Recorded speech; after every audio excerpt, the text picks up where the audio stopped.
6 p.m. This is Radio Pakistan. The news read by Farzana Khan. First, the headlines. Prime Minister says PMLN government has completed record development projects in different sectors across the country. Election Commission has decided to appoint judicial officers of lower courts as district returning officers and returning officers for the next general elections. China has introduced tax breaks for local chip makers amid trade tensions with the United States. Turkey has rejected a French offer to mediate with the Syrian Democratic Forces dominated by a Kurdish militia blacklisted by Ankara. Russia summoned a number of senior Western diplomats in Moscow today to explain the retaliatory measures against their countries over a spy poisoning case in Britain. West Indies cricket team is arriving in Karachi tomorrow for T20 series with Pakistan beginning from Sunday. And now the news in detail. Prime Minister Shahid Khaqan Abbasi says PMLN government has completed record development projects in different sectors across the country. Addressing a public gathering in Sargodha today, he said we have been able to achieve 5.7 growth rate despite several challenges. The Prime Minister said load shedding has been overcome, while there will also be no gas shortage from now on. Earlier, the Prime Minister inaugurated 2 gas projects for Sargodha city. He said 11 billion rupees of gas projects are underway in Sargodha now. Election Commission of Pakistan has decided to appoint judicial officers of lower courts as district returning officers and returning officers for the next general elections. According to ECP, the Commission has written letters to Registrar High Courts and has asked them to provide lists of district and sessions judges, additional session judges, senior civil judges, and civil judges for the purpose. Minister of State for Information and Broadcasting, Maryam Aurangzeb, says Malala Yousafzai's visit to Pakistan is country's victory against terrorism. Talking to newsmen in Islamabad today, she said people who left the country after becoming victims of terrorism are coming back, and this is the success of whole nation, the security forces, and law enforcement agencies against terrorism. The first unit of 969 megawatt Neelum Hydropower project located in Azad Jammu and Kashmir will start supplying 470 megawatt to the national grid on 13th of next month. Official sources told APP that water filling in head race tunnel has already been commenced, followed by a wet commissioning test in order to start generation. The head race tunnel is a component of 52-kilometer long waterway system of the project that has been constructed underground in the high mountain areas to divert water from the water reservoir to the powerhouse of the project. Annual benefits of the project have been estimated at 50 billion rupees. Benazir Income Support Program has signed a Memorandum of Understanding with Yuba Pakistan for creation of a large-scale economic opportunity program for BISP beneficiaries. The MOU signing ceremony was held in Islamabad today. Addressing on the occasion, BISP chairperson Marvi Mehman termed it as a follow-up of meeting between Prime Minister Shahid Khaqan Abbasi and CEO of Yuba Technologies Incorporation, Dara Khusro Shahi, at the World Economic Forum in Davos in January this year. General Manager Yuba Pakistan, Safi Shah, said Yuba is working closely with the BISP to develop a framework for on-demand transportation technology aggregator services that will drive economic opportunities for women in Pakistan.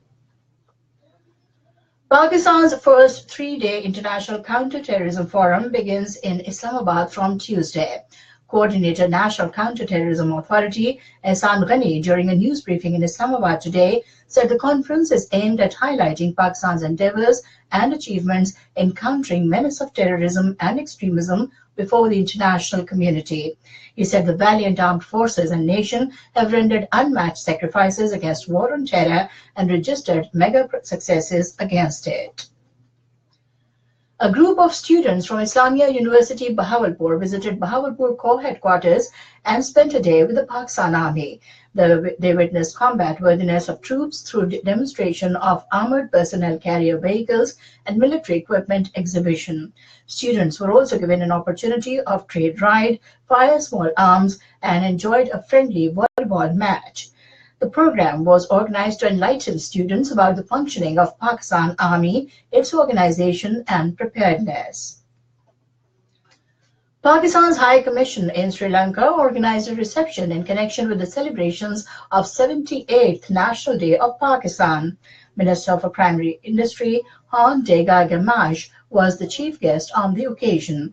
In his welcome address, Pakistan's High Commissioner, Dr. Shahid Ahmad Hashmat, shed light on the historic Pakistan resolution passed on 23rd of March 1940 and eulogized the sacrifices and political struggle by the Muslims of the subcontinent, due to which Pakistan attained her independence on August 14, 1947. He said the recent visit of Sri Lankan President Maithripala Sirisena to attend Pakistan National Day celebrations as the guest of honor is a testimony of strong bonds of friendship and strategic cooperation between the two countries. Minister for Primary Industry, Han Dega Gamash, in his remarks, said that Pakistan and Sri Lanka have always maintained close, cordial and mutually supportive relations which are broad-based and multifaceted. Pakistan's High Commissioner, on behalf of President Mamnoon Hussain, presented prestigious civil award Sitare-e-Khidmat to Dr. A.J.A. Lakumar Fernando for his meritorious services rendered to Pakistan in eradication of dengue fever. This is Radio Pakistan giving you the news. AJK President Sardar Masood Khan says peace in South Asia can prevail only after resolving the lingering issue of Kashmir. Addressing a seminar in Karachi today, he said Kashmir issue is the bone of contention between Pakistan and India, and it should be resolved as per aspirations of Kashmiri people. Addressing the seminar, Senator Mushaid Hussain Sayyid said Pakistan has a very important place in the region. He said Pakistan and Kashmir have been victims of Indian aggression, but Pakistanis are a resolute nation. Senator Mushaid Hussain Sayyid said China-Pakistan economic corridor will be a game changer for the whole region. He said international politics is going through several changes the world over, and Pakistan is at the center of the international politics due to its geopolitical position. China has introduced tax breaks for local chip makers in the country to reduce dependence on foreign semiconductors. China's finance ministry said in a notice posted on its website that the chip makers will be exempted from corporate taxes for 2 to 5 years, followed by partial deductions. The move comes amid trade tensions with the United States over technology transfers. Senator Mushaid Hussain Sayyid said China-Pakistan economic corridor will be a game changer for the whole region. He said international politics is going through several changes the world over, and Pakistan is at the center of the international politics due to its geopolitical position. Turkey has rejected a French offer to mediate with the Syrian Democratic Forces, which are dominated by a Kurdish militia blacklisted by Ankara. Turkish presidential spokesman Ibrahim Kalin said in a tweet today that Turkey's position on PKK, PYD, or BIPG is perfectly clear, and various names or disguises cannot hide the true identity of the terrorist organization. The spokesman warned France against taking any steps which can be construed as legitimizing terror groups.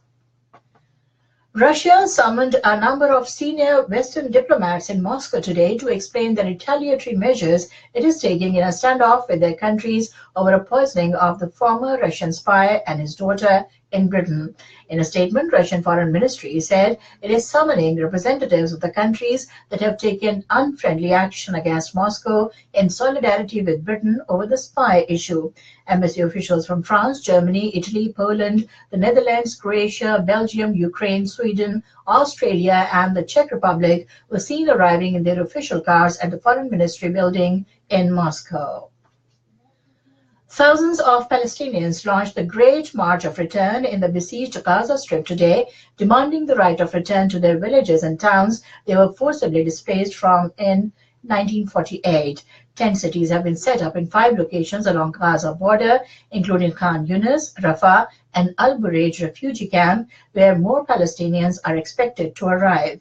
The protest is expected to continue until 15th of May, which marks the 70th anniversary of the Nakba, in which over 750,000 Palestinians were forcibly displaced from their homes to make way for the creation of Israel in 1948. And now cricket. First match of the 3-match T20 series between Pakistan and the West Indies will be played in Karachi on Sunday. The second and third match will be played on Monday and Tuesday, respectively. The West Indies squad will arrive in Karachi tomorrow.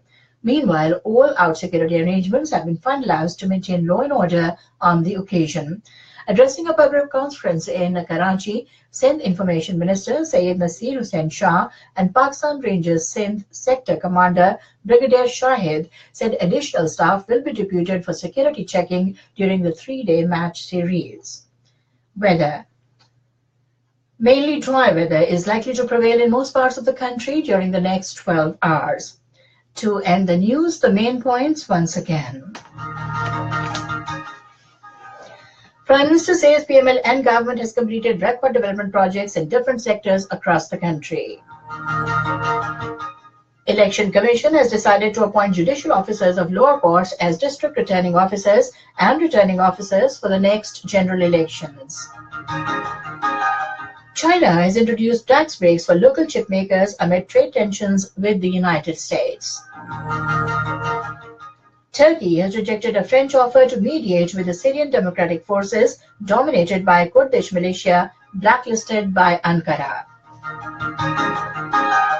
And that is the end of the news. For more news and analysis, log on to our website radio.gov.pk.